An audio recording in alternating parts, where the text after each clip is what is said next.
We have a couple clips of Fox News liberal Jessica Tarlov again having to debunk claims made by her MAGA co-host guests and doing so in wonderful fashion. So I've pulled a few of these clips and like always, we'll jump in with the additional needed context. She did an interview last week. She sat down with Dana. Listen, the goalposts could not be moved any further. I understand this is something that aggravates the media because all we want to do is to have people accessible to us so we can constantly talk about them and scrutinize every single thing that they said. But this would carry a lot more weight if she hadn't just sat down with Dana Bash. She is doing debate prep. If you want to mock her for trying to be prepared for what could be the biggest night of her life, that's going to fall on, it's in bad taste, false ears. I don't know what the right saying is for it. It's fall on deaf ears there, Jessica, but she is exactly right about the goalpost moving. At first it was, oh, Kamala won't talk to reporters. She's not intelligent enough. Then she talks to reporters plenty of times and it's, oh, well, she hasn't released exact policy positions yet. She won't do that because she's scared. And then she releases exact policy positions. And next it was, oh, well, she hasn't sat down for an interview. She's not intelligent enough to do that. Then she does. And the gripe is, well, it wasn't live, and oh, she had Tim Waltz there, which is normal to do an interview with your VP after the convention. But now it's that, oh, well, she's prepping for a debate. Trump prepped for his Biden debate and brought in Tulsi Gabbard to prep for his Kamala debate, but I don't know. And about her flip-flopping, it's about end goal values, and maybe she's changed on how to get there, but not the end goal. So I want to run through the list that they showed on the screen quickly to kind of show that.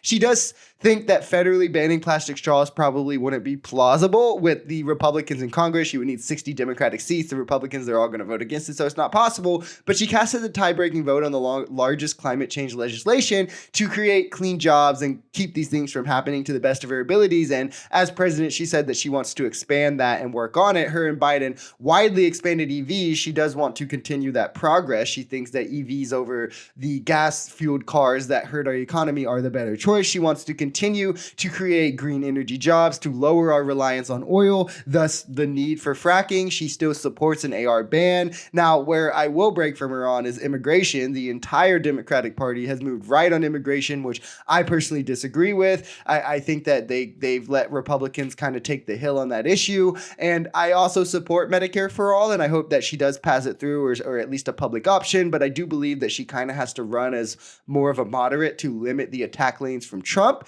And two, she worked with Biden to expand the ACA and expand Medicare to millions of more people. So that she may see that as a better avenue or more plausible avenue to further guarantee healthcare. Again, keeping the same end goal. But I do want to note that to some extent, every politician changes on issues.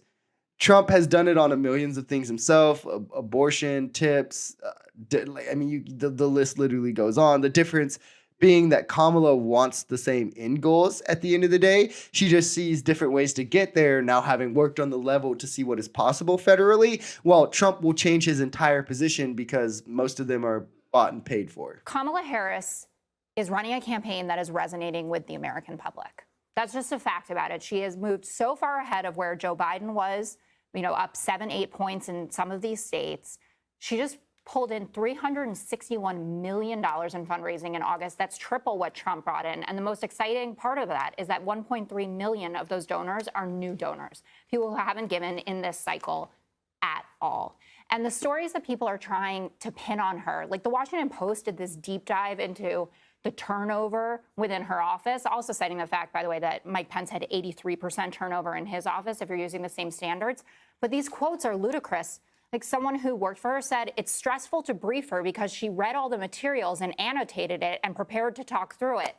God forbid the woman actually read the briefing book. And this all flies in the face of what people had said about her, that she was unprepared, that she was pissed at people for not prepping her. It was all about how she took this so seriously that she took it like a prosecutor would. And a large part of campaigning is exactly that. It's meeting Americans where they are and working with that to get them where you want them to be. And I think Kamala has handled that wonderfully. Having over 1 million new donors this late into an election cycle is outstanding progress. And I would believe probably unprecedented, at least kind of rare. Raising hundreds of millions of dollars is clear that the excitement from voters is levels we haven't seen since Obama. And staffers who quit because she was too focused, hey, you got a job waiting for you with Trump. You should go ahead right over to him because he doesn't care about any of that. He's not checking about any of that. You just have to swear undying loyalty to him and everything he wants to do. And Jessica does make a good point about the turnover was higher for Trump's VP. And if you hear things that people who work for Trump say, it's a far cry from people saying that Kamala like goes too hard in the paint with her job, right? They say that he disparaged veterans, that he said the N-word, that he went against advisors, that he would grope women. But MAGA turns a blind eye to all of that and says, oh, well, that's just conjecture. None of that matters. But let's take very serious these unsubstantial claims that are being said about Kamala. It's hypocrisy at its finest. I have not met yet a real live Democrat who says, you know what I'm really mad about? That I don't see Kamala Harris all the time in big interviews. They're watching her at rallies. They're listening to what she had to say. They're high off the DNC 100%.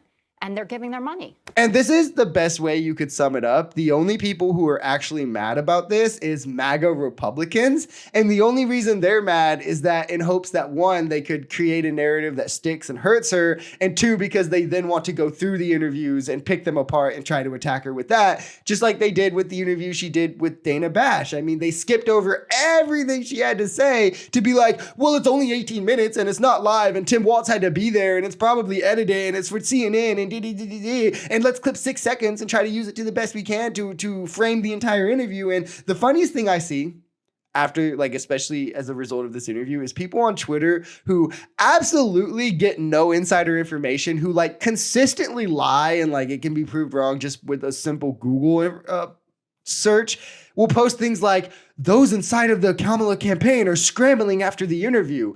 When after the interview, her polling only continues to climb, fundraising continues to come in. And it's like, why would she be scrambling? Do you understand why a campaign would start to scramble? Because if you're doing well still, it doesn't matter how right-wingers perceive your interview.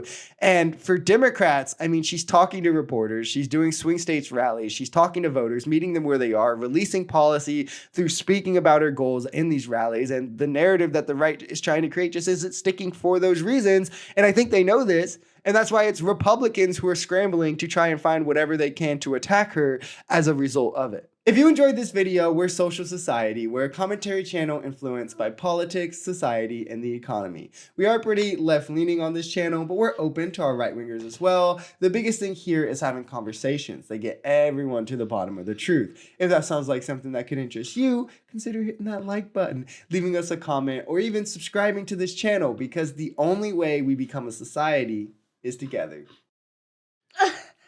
Make sure to like and subscribe.